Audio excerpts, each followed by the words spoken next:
mouvement Taxawu Sénégal. déjà Néné Aïcha maa ngi lay nuyu di remercier Sen TV ci invitation bi di nuyu ñi ma fi fekk ñëpp di excuser wu ci retard bi maa ngi nuyu vraiment tous les co-débatteurs yi ma. Oui. Tout d'abord dire que contrairement à ce qu'on veut installer. Des histoires de Yewwi. Oui. Ak Taxawu. Quoi qu'il en soit, eu égard à la circonstance actuelle. Bi Pastef nekk avec ses prisonniers, avec cette chasse à l'homme qu'on est en train de faire, avec nos militants emprisonnés, ak les enjeux du moment, c'est un épiphénomène qui n'a pas l'intérêt qu'on veut lui donner. Parce que je pense que réew mi tollul foo xamante ni Taxawu génn na ñu bëgg ko def un point focal alors que ñu ngi dem vers des élections présidentielles kooku déjà dañ koy wax. Les raisons pour lesquelles Yewwi Askan Wi coalition la xam nga essayer d'installer benn dualité Pastef Taxawu du am. S'il y a problème avec coalition Yewwi Askan Wi c'est une coalition avec de grands partis et de grands leaders. Donc cette volonté de vouloir en faire benn mano à mano entre Pastef Taxawu kooku ça n'existe pas, c'est artificiel. Xam parfois on veut utiliser Pastef défier ko comme adversaire pour se donner de l'importance. Ah bon, tu penses que ñoom ci logique boobu lañ nekk? Non mais ñan ak ñan ñoo nekk coalition Yewwi Askan Wi, c'est pas des petits poids, des partis nains ou des partis poids plumes. Ay kilifa lañ. Y a pas que Pastef dedans. Donc le problème c'est pas entre Pastef Taxawu, c'est entre Pastef ak coalition. Coalition bi génn na communiqué. Encore une fois wax na les 3 raisons pour lesquelles jàpp nañ ni li ñu njëkk a wax mooy le fait nga dem dialogue de façon unilatérale yow wane nga non charte bi lii.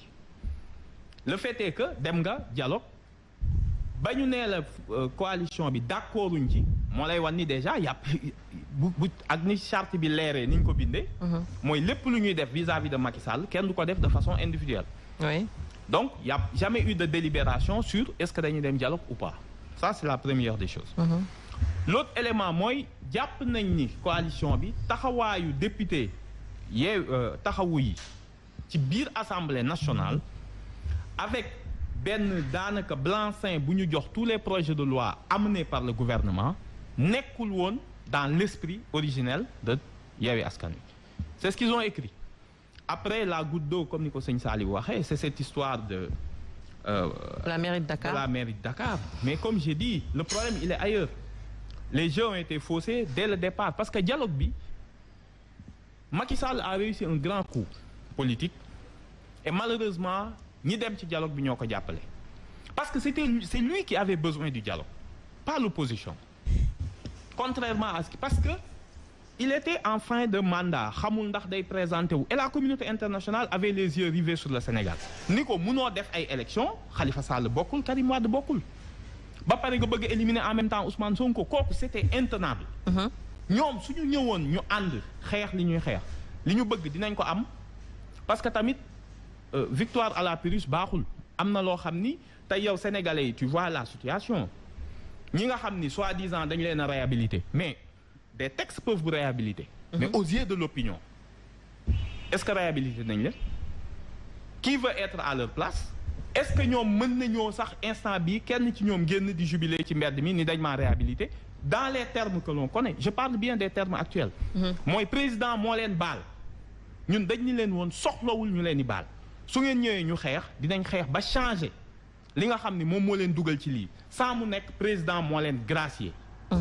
Parce que yow tey su le président gracié dans les circonstances actuelles nga bind ci programme je vais lutter contre la corruption mais nit ñi dañ lay rey ils vont vous dire mais vous êtes condamné pour corruption détournement de deniers publics enrichissement illicite nga bëgg a toog ni sa programme am na xeex boo xam ni da nga koy fas yéene xeex corruption mais les gens vont vous rire au nez. C'est paradoxal. C'est paradoxal ñun dañ ni leen woon réhabilitation Karim Wade Khalifa jusqu'à aujourd'hui Pastef trouve que dafa war a nekk dañoo war a bokk ci élection parce que ni ñu leen condamné baaxul s'il y avait des procédures régulières amul problème mais vu qu'ils ont été condamnés dans des procédures irrégulières te je pense que bi ko Ousmane Sonko di kaas ci CREI yi yàgg na les procédures ont été irrégulières, donc dañ leen war a réhabiliter. Oui, mais vu comme ça, c'est très bien. Mais est-ce que ñoom également mënuñu leen comprendre? Parce qu'aujourd'hui, pour ñu bokkoon élection, carte bu ñu mënoon jouer, c'était entre les mains du président de la République. Donc, président woote dialogue, c'est normal aujourd'hui. Nee naa la musul nekk ci même, il en avait besoin. C'est le président qui était demandeur. Situation bi, nee naa la communauté internationale existe, population sénégalaise existe. Macky Sall nekkul woon en position de force pour imposer leen. Il est président sortant, il voulait sauver son 3e mandat. te ñëpp xam nañ ni s'il avait dit au départ le préalable que lui, parce que Yewwi n'était pas opposé au dialogue, les gens l'oublient. Yewwi dafa ni ko te loolu moo doon suñu problème peut-être ak waa Taxaw bala ñoo dem dialogue defal déclaration ni du ma def 3e candidature et tout le monde vient au dialogue.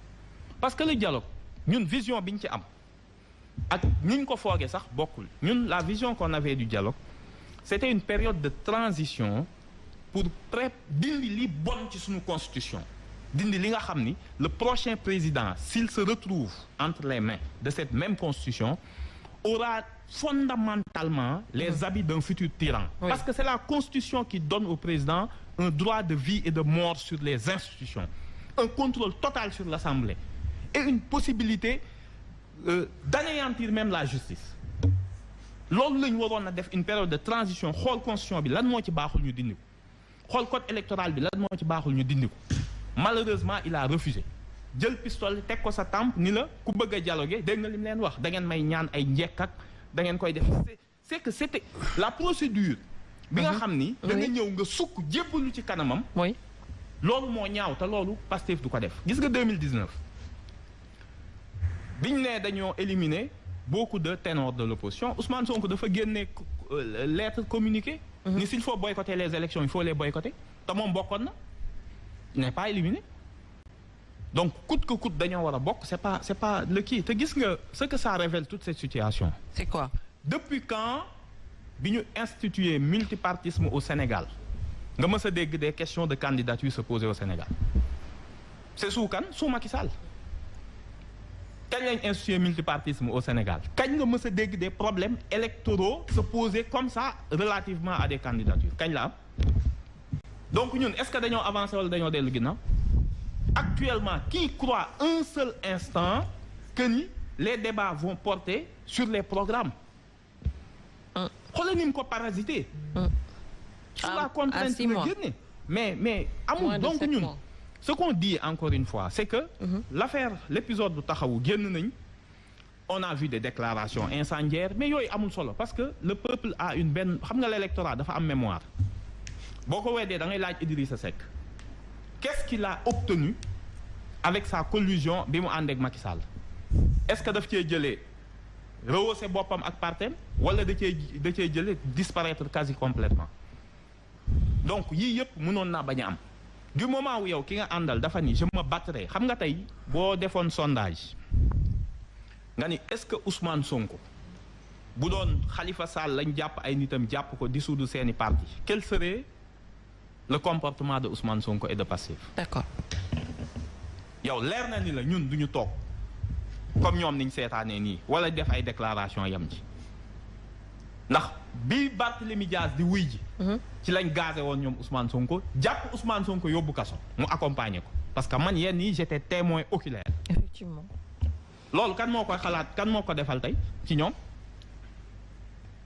bi ñu woowee Barthélémy Dias dafa ni ko damay ànd ak yow physiquement. Policiers yi jàpp leen, interdit leen, sonal leen Médina, ils ont été arrêtés devant Claudel bi ñuy jaar foofu di dem par les éléments du GIGN wala du BIP. Ousmane Sonko ànd ak moom yóbbu leen kaso quand Abdou Diassé bi la ñu yendu. On est témoin de ça. Donc ñun on n'a rien à prouver vis-à-vis de la loyauté. On n'a rien à prouver vis-à-vis parce que ñun bi ñuy xeexuñu pour Khalifa, dañ doon xeex pour ay droits yu ay parti am pour bokk. Parce que 2019, c'est une occasion malheureusement manquée. 2024. Pourquoi? Parce que pour la première fois au Sénégal, on a un président sortant qui ne participe pas à l'élection.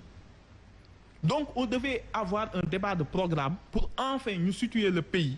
Génn ci ay coalition électorale wala ay yoo xamante ni ku nekk teg sa programme et le peuple choisir. Malheureusement, on a raté ce virage-là. Dugg nañ ci ay combine ak ay combinaison yoo xam ni au final parce que certainement je peux vous le dire Yewwi Askan Wi a déposé un recours au Conseil constitutionnel contre la révision de la loi électorale. Le Conseil constitutionnel va examiner le recours. On verra bien. Parce qu'on a donné dans ce texte à Macky Sall un droit qu'il n'a pas. Mais vous pensez quelle sera la suite logique par rapport justement à ce recours? Non, c'est que encore une fois, personne ne combat Khalifa Sall n'est candidat ou Karim Wade. Il faut le